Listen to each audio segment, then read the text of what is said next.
What are the man, you boys coming through once again? And on today's video, we're gonna talk about the thing that took place in Cincinnati, in where 18 by the name of Ryan Hinton became unalive on the hands of a deputy. See, I want to talk about this from a ex-criminal point of view, a dad point of view, and a family member point of view, right? Because it's a lot of things going on in this case, man. And two families are mourning for the life of the teen and the aftermath, what happened with the dad unaliving the deputy, right? Because of this. But before we continue with this video, do not forget to hit the like, a comment, and if you haven't subscribed to the channel, hit the subscribe button. Remember, we have a goal: 10 days. We have to get 6,000 subscribers. If we get 6,000 subscribers, I'm gonna eat a habanero pepper. I believe that 10 days is a reasonable amount of days.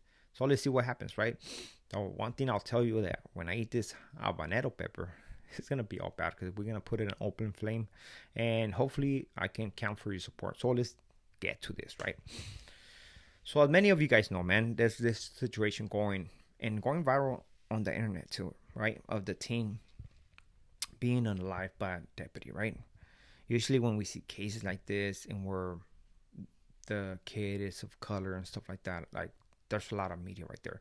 And to be honest, that media is just playing with us. They're just playing. They're puppets. They're playing with us, and they distort the story, do whatever they want. You know, there's already a division, and they want to make that division even bigger. You know, you have to see it from what it is, right? I'm not saying that the deputy was on the right, but you have to see it from his point of view as well, right? A stolen car. Apparently, they knew that there was a weapon in there, and he's scared for his life. Everybody's running, nobody's complying. He never knows. He never knows, man. One thing that when you have that type of a job, you want to make sure you go back to your family, you know? So, like in prison, say one life for another life.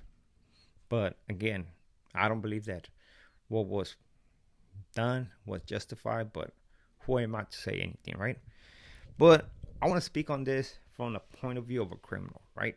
Or ex-criminal. And when the dad seen this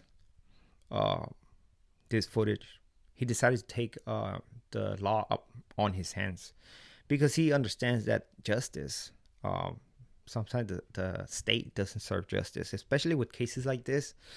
We have seen many times in where a deputy takes out a suspect, and at the end of the day, they just give them like 10 years or whatever, you know. And sometimes we don't feel like those sentences, they're fair enough, because trust me, if it was somebody like me or like you, you'd be facing life 100%, right?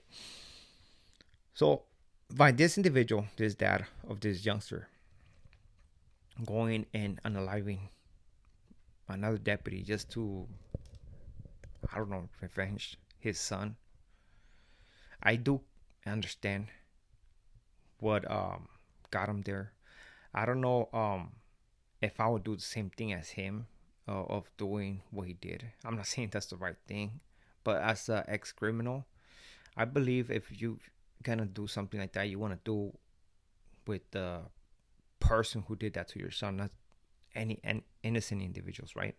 So I don't agree what he did from a point of a criminal. If I would have done that, it would have been to the cop and wait for him till he started going to court, you know. Now from a father point of view, man, I can say that that pain that he's going through, man, is something that cannot be explained. This guy did that to that deputy, went to court, still see all those deputies online looking at him, trying to intimidate him, and he was just looking at them, at every single one of them, and stalking and running his mouth like he still holds that hate. Basically, what he didn't bring nothing good. It didn't just. He still feels the pain.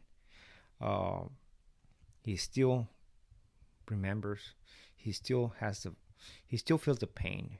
He still feels the pain. He still feels the hate. Didn't change nothing. Did not change nothing. You know.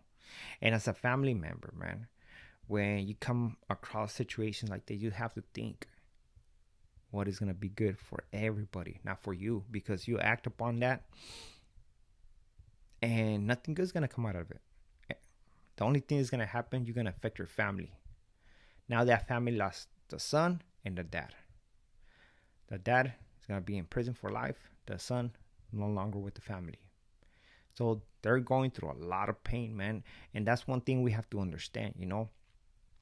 Always think before acting on impulse, you know. You can always think the what if. Okay, is it worth it? What's going to happen to the family? What's going to happen to the people who love me or who are close to me? You have to understand that, you know. We have to really think about that stuff instead of just making those quick decisions that we act upon feelings, you know. I'm not gonna say that everybody's perfect or I am perfect. I don't know what would I do in that situation. Trust me, I would like to do the same thing he did, but actually to the guy who did that to my son. But I know that it's not gonna bring nothing good. And at the end of the day, I'm just gonna affect my family and my other son or daughter that's left, you know. So situations like this, man, it actually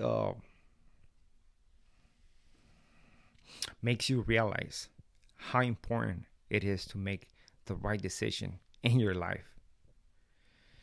See, the grandpa today, probably like an hour ago, they did a conference meeting, right? And where the reporters are asking them all kinds of questions. The family's right there mourning, crying. You can feel the pain, man. It's sad, super sad, man. And the grandpa, good level head, man. You can tell he's into God. He put himself on the shoes of the deputy, the one who unalived his grandson, and basically said it. I feel for him. I feel for his family, because that deputy was scared as well, man. Come on, man. He's trying to make it home. He was scared as well. He did not make the right decision, but the decision's already made. Trust me. He's going through it. He unalived a kid, and because of his actions, one of his partners became unalive. So he's going through it as well, you know? And you have to see it from different points of views, man, because this story is interesting in all aspects, but that decision of the dad is not justified. It's not the right thing to do, and he didn't accomplish nothing to that. He just hit a random person who didn't have nothing to do with the case, and still holds the anger and the pain. And now that family is going to remember that every time they go visit him in prison. Why is the reason that he's in prison for? Well, I just thought I should drop this video, man. I was giving you my point of view, giving you that story of this situation that's going on in Cincinnati that is very it's going viral, you know. But again, you have to understand the reason behind it, you know. There's always the media who's going to push these stories out there. Why? Because they want to create division. And there's people who get easily influenced by the media, man. 100%, man. So with this being said, we are out to next video. Highly appreciate every single one of you guys, man. And don't forget, man, hit the subscribe button. 10 days. If we don't make it on 10 days, it's done. We're not going to do no habanero pepper. I'm just saying. And I ain't tripping. I'm down with it. You know, I already said it. So with this being said, we are out to next video. Gracias.